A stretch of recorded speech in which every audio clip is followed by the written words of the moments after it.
Great. Recording in progress.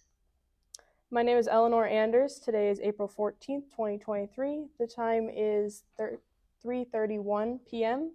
We are at the Pewaukee VFW. I am interviewing Murry Mitten, who was born on April 9th, 1964, in Elkhorn, Wisconsin, and served in Desert Shield, Desert Storm, and the War on Terrorism between the years of 1988 and 2010. Murry Mitten was an 06 colonel in the United States Air Force and served as a refueling tanker pilot, wing commander, and evaluation pilot. This interview is sponsored by the Bell Tower Memorial. All right, to start off, what did you do before you entered the military? Well, I went to high school in East Troy, which is a small town right here, and then didn't really know what I was going to do after that. So I attended UW-Whitewater. And while going to Whitewater, pursuing a degree, my brother-in-law, who was in the Air National Guard, started approaching me and telling me what a good deal this was, that I should become a pilot. When I first heard that, the military was probably the farthest thing from my mind. But as time went on, it seemed like a pretty good career path. The more I looked into it, what it brought, what I could bring to the table, I felt it was a good match. So I finished up at UW-Whitewater, got a degree, worked for a civil engineering company for about a year and a half, and during that time I pursued the pilot slot with the 128th Air Refueling Wing in Milwaukee. I was selected and then went to pilot training, or officer training, then pilot training in approximately July of '87. So it was a long process, but it paid off. Had you ever flown before that? I had flown in a like a Cessna 172 prior to that. Found it very enjoyable, found it very challenging, and that's, I think, what I liked the best about it. I knew that it would test my skills, not only mentally, but physically on a daily basis. It wasn't a job that I could perfect or a career that I could perfect. After 20 years, I would still be learning, still be striving to do a better job. So it's a great challenge. So. And then what was that officer training like, and how'd you get selected for that? Well, I don't know if I got selected for officer training specifically. You get selected to go to pilot training, and in order to go to pilot training, you have to be an officer. In order to be an officer, you have to have a 4-year college degree in any field, but you have to have a 4-year college degree. So when I applied for the pilot position, I was also applying for an officer position. The officer school was down in Knoxville, Tennessee. I attended that in the middle of summer. It started on the 4th of July. I had this belief that they're not really going to start on the 4th of July. It's a holiday. Well, about 4 o'clock in the morning, someone was banging on my door telling me to fall out with raincoat and shower shoes. And I guess they started on the 4th of July. And it was kind of an eye-opening experience, because obviously I'd never been in the military before, but it wasn't that difficult. Looking around, there was other candidates that were prior service. To them, it was pretty easy. They had things kind of all figured out already. There was others like me that had no prior military service whatsoever, and you have to learn quickly. But I grew up as the youngest of a family of 4. I had a mom that required us to toe the line, do our work, and so it wasn't that big of a stretch. I knew how to make my bed. I knew how to keep things clean, keep my mouth shut when I needed to keep it shut, do what I was told, and it really wasn't that difficult. The biggest thing at commissioning school or officer training school is they give you more work than what you can do. It's impossible to get it all done, whether it's paperwork or whatever it happens to be. And they want to see you manage your time. At some point, you have to sleep, but you've got to get all this stuff done or try to get it done. And that's probably one of the biggest things. The other thing is to learn to be a team player. I remember they would give individuals information. The very first day, there may be some information in your bedroom or whatever.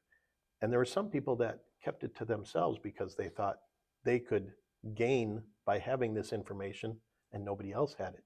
But the key was to have this information and then share it among everybody, and then everybody succeeds, because it was pretty obvious to the instructors who wasn't sharing information. So those were probably the two big things: be a team player and time management. So Okay. And then that was your commission training. What was your pilot training like? pilot training was about a year and a half, with 1 year down in Laughlin Air Force Base in Del Rio, Texas, and about 6 months out at Castle Air Force Base in California. To sum up that year, it was the most difficult year of my life, but it was the most enjoyable year of my life. A challenge every day. Every day was new. They keep you on your feet. They keep testing you mentally, physically, and that's what made it enjoyable. When you got done, you realized you really accomplished something. I had a class of 31, and we graduated 20. So to say it was easy would be a lie. It was difficult. But when you did finish, you really knew that you accomplished something. So very rewarding. All right. And then could you explain your role as a wing commander? Oh, have you been a babysitter? Yeah. There you go. It's boy, my role as a wing commander at Milwaukee, I oversaw approximately 975 people. Not to say that I was in direct supervisor to all of them. That's nearly impossible. I had a great team. Just like any company, I was kind of like the CEO, but I had these vice presidents below me that handled different areas. And you're just trying to keep the machine turning. And when there's big problems, you try to help fix them. There are going to be times when whoever on base wants to come in and bend your ear because they want to have the wing commander's ear. Mhm. And it took me quite some time to realize I could not react to every story, because there's always the other side of the story. So I had an open door policy, which I think people appreciated. Uh, my thought was, if they feel that they needed to come to my level with an issue, then it must be important to them. And it is, otherwise they wouldn't be there. But I wouldn't react. I would listen, take it in, and then I'd probably try to find out the rest of the story, or delegate that to one of my group commanders and say, okay, here's the story, but I'd like a follow-up in a couple days. Mhm. No, nothing that isn't running well gets better over time if you do nothing. So you have to do something, especially for that individual. If you do nothing, their attitude is, they don't care about me. And everybody is important. I was very fortunate to be a pilot, but that airplane doesn't turn a wheel, doesn't take off without an incredible amount of support by every office on base. If one of those offices fails, well, then we don't turn a wheel on an airplane. So, and people sometimes forget that. So if someone has a problem, help them with it, lend them an ear. And a lot of times that's all they're looking for, is they want to be able to voice their opinion. They're not asking maybe for an answer immediately, because they probably weren't going to get it, and they knew they weren't going to get it, but at least someone who was concerned about them, the individual. Mhm. So it was a very rewarding position to be in, because you could make a difference in someone's life. for the most part, you made a good change in their life. Sometimes it wasn't. Mm-hmm. Sometimes you, as the wing commander, you had to set the standard, and that was a very difficult time because everybody's watching, whether you know it or not. There's 900 people out there watching to see what kind of decision you make, and if you make a over the top decision like I'm just going to fire this person, people know it. And then the next time something comes along and it's a little bit worse, well, you didn't leave yourself any room except to let someone go. And that's not the way to do it, I think. I would say 99.9% of the people that were in our unit were outstanding people. Outstanding people make bad decisions sometimes. I've made bad decisions. But now, how do you recover from that? What did you learn from it? And where are we going tomorrow? So um, that's what made it really rewarding, is to have that influence at the individual basis. So All right. And then what did you do in Desert Shield along with Desert Storm later? shortly after I returned from pilot training, in January, I think, of 1990. And by the end of 1990, we were into Desert Shield, and then January of 91 into Desert Storm. So I was a very new pilot, and that was my only job. I mean, they don't give young officers too many jobs other than, what they think they can do. So I was strictly a pilot with a very senior pilot who was outstanding, had a good navigator, good boom operator, great crew, and that's true for everybody in their early career as a pilot. All they want to do is fly. And so we were deployed to Cairo, Egypt for Desert Shield, or excuse me, for Desert Storm, and flew out of there for about 4 months. Very rewarding. The Air National Guard hadn't been involved in a conflict in a number of years, so this was new for a lot of people. Some had flown in Vietnam, but then from Vietnam to Desert Shield, there was a break, and so yeah, it was interesting taking off. We took off. I forget the exact date, but it was in mid-January, I believe, and because where we were located in Cairo, it was quite a long flight. We watched the news prior to takeoff. Really, nothing was going on. By the time we landed, uh, Baghdad was in ruins, and it was really interesting to be kind of a part of history instead of just watching history. So And then what was the Air Force's role in Desert Shield and Desert Storm? the Air Force, Desert Shield, Desert Storm was phenomenal in the fact that it was won in such a short time, basically due to air power. General Norman Schwarzkopf was the commander, who was an Army guy, but he had set up a great story of how the U.S. was going to come in by ground, by sea, over ground, in through Kuwait, and that's what the Iraqis were thinking.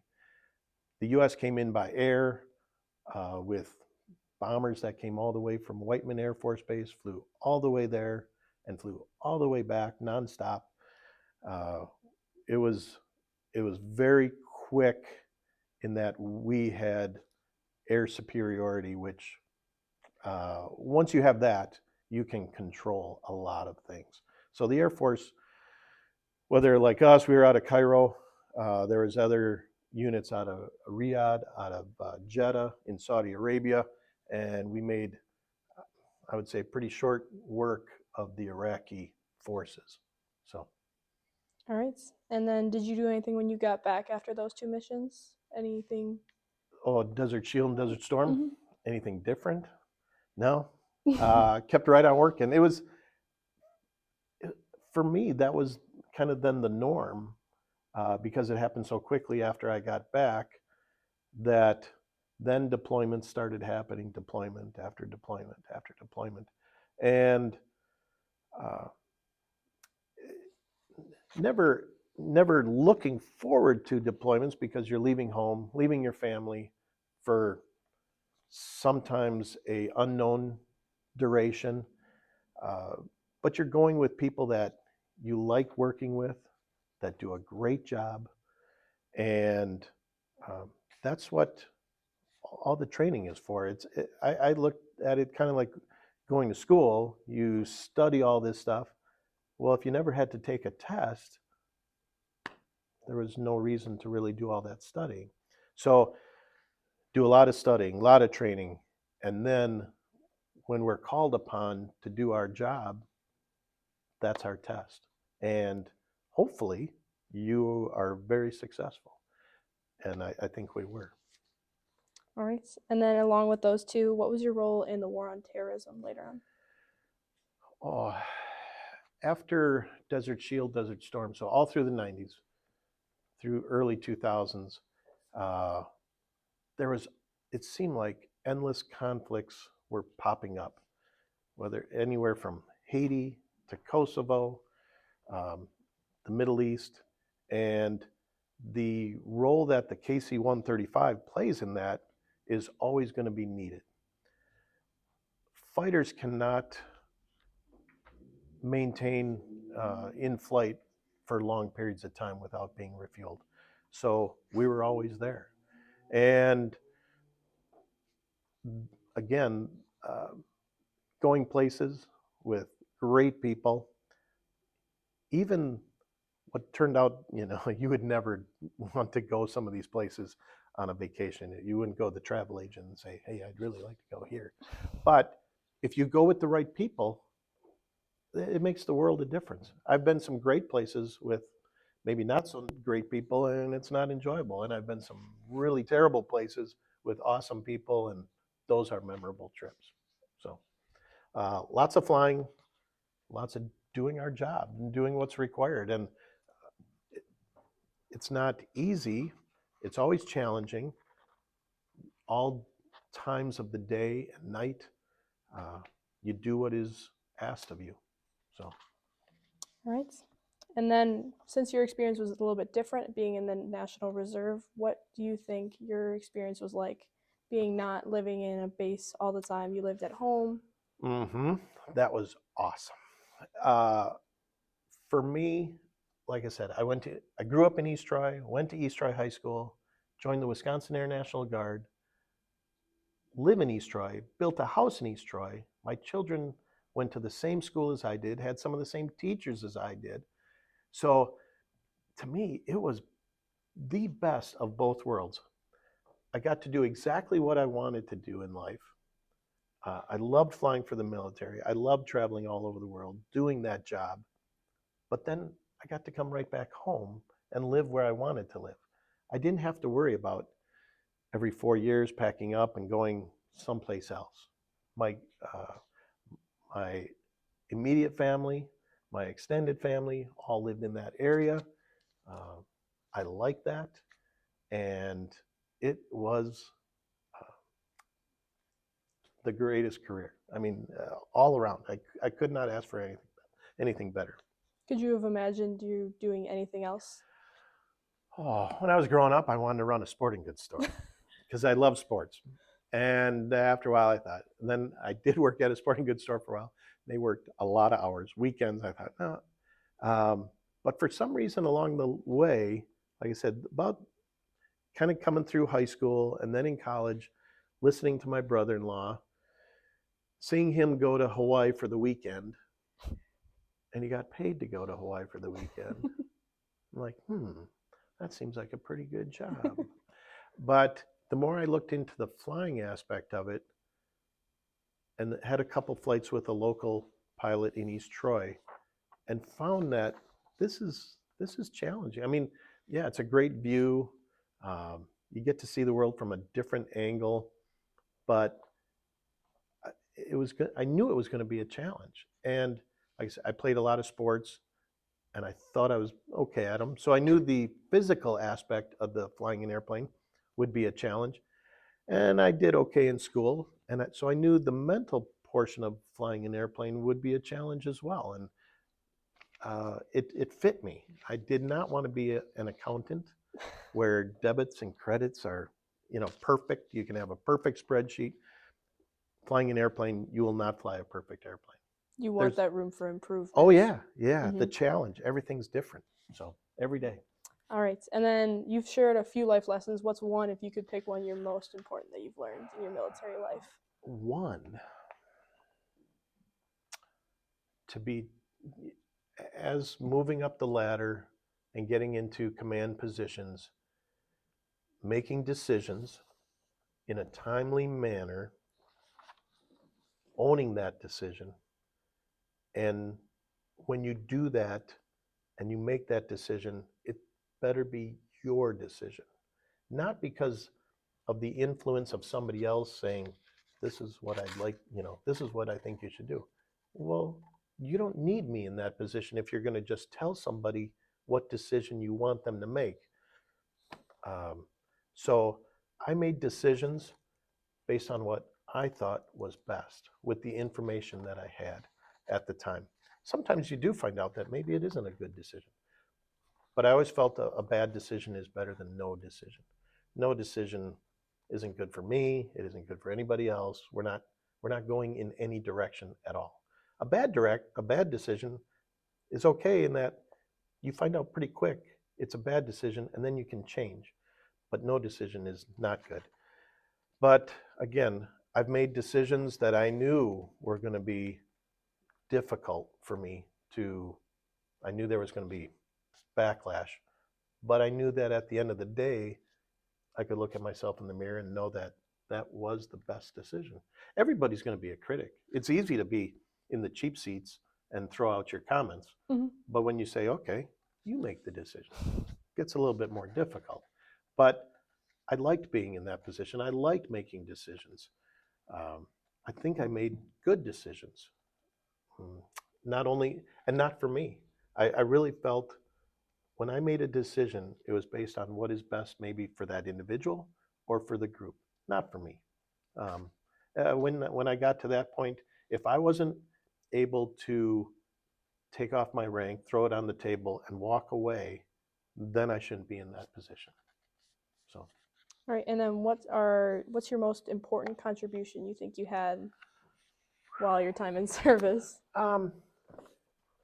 After 23 years in service, and I flew, 5,000 hours, most people would look at it and say, your flying career was great. You did a great service to this country and whatever. And that's true. I think I did as best as I could, but a lot of other people did that as well.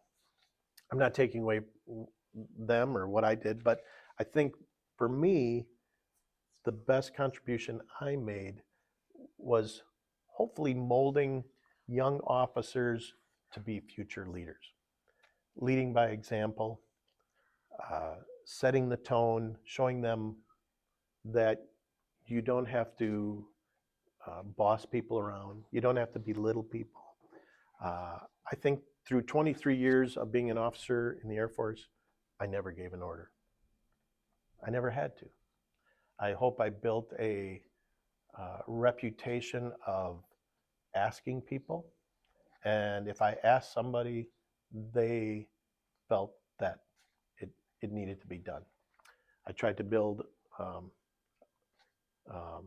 personal reputation of being someone that cares. And I wouldn't ask somebody to do anything that I wouldn't do. And if they need help, I'll be right beside them. So it took me a while, but I figured out the difference between a leader and a boss. There's lots of bosses out there, but bosses drive. They're in the back and they drive people. They tell people what to do. Most people don't like to work for a boss. People like to work for a leader. A leader leads. They're out front. They're setting the example. All they're asking other people to do is follow. And that's pretty easy. And then after all of your years in service, what was your transition like back into civilian life? Back to civilian life. Not too difficult. The good thing was I didn't have to move from base X back to where I wanted to live. I was already living there. So that was kind of nice. trying to find what kind of job do I want to do. But I did take a job with a company. I was only there about 2 years, and I left on my own accord because I wasn't there for the money. I wanted to make a difference, and I wanted to work for people that I respected. That didn't seem to fit those things. So I told the boss one day, I said, who is a good friend of mine, I said, this isn't for me. And gave my 2 weeks notice and I left. So. And then how did your service affect your life that you had after? Right now, I've gone back to working for a Department of Defense contractor, and I teach pilots now in the simulator. I love it. Uh, I get to teach students that I can identify with them. They're anywhere from 23 to 30 years old. They're all full of energy, wanting to learn how to fly the airplane. And I get to hopefully pass on some of the knowledge that I gained over 23 years that hopefully they'll take with them and hopefully share that with students in another 15 years or 20 years. Who knows? But it's really rewarding. And then with you having students, what is a message you'd like to leave for them and anyone else who would listen to this? Wow, what is the message?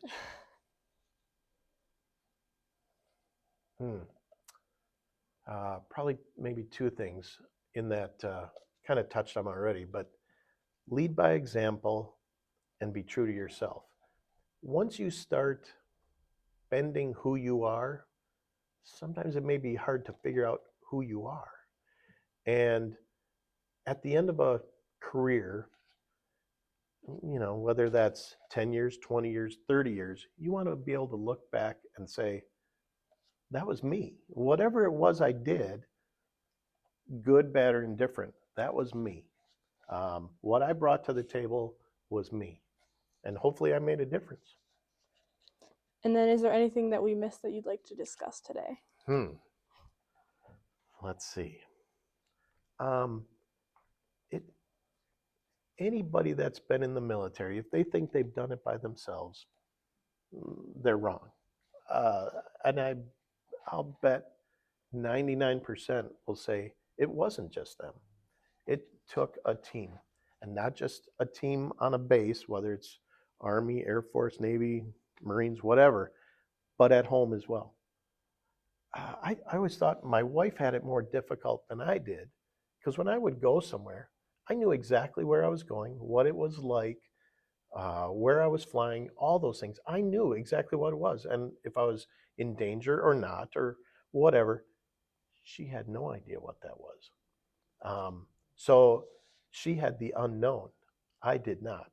Um, Everything that went on at home, it still went on at home, whether I was there or not. And she had to take care of that.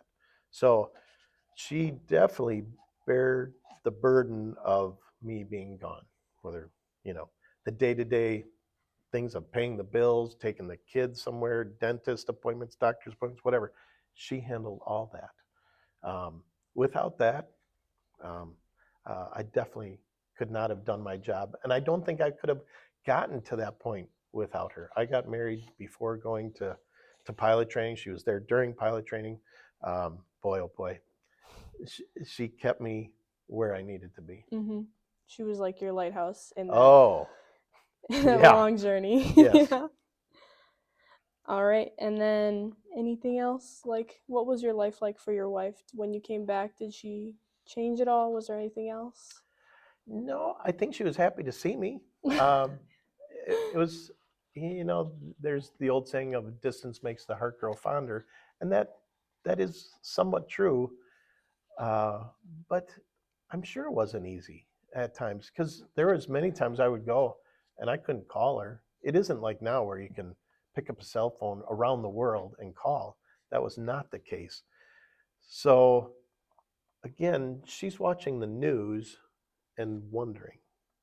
I knew what was going on, but she did not. So, um, I mean, I can't begin to appreciate uh, how much sacrifice she did for me. So that's Did she change? I don't think so. We've been married 37 years. So she's always been by my side. She was my high school sweetheart. So All right, and then in closing, this has been an interview of Murry Mitten regarding his service during Desert Shield, Desert Storm, and the War on Terrorism. My name is Eleanor Anders, and the time is 4:01 p.m. Thank you for agreeing, thank you for agreeing to this interview, and most importantly, thank you for your service. you're welcome. Thanks for your time as well. I enjoyed it, if you Good. didn't tell.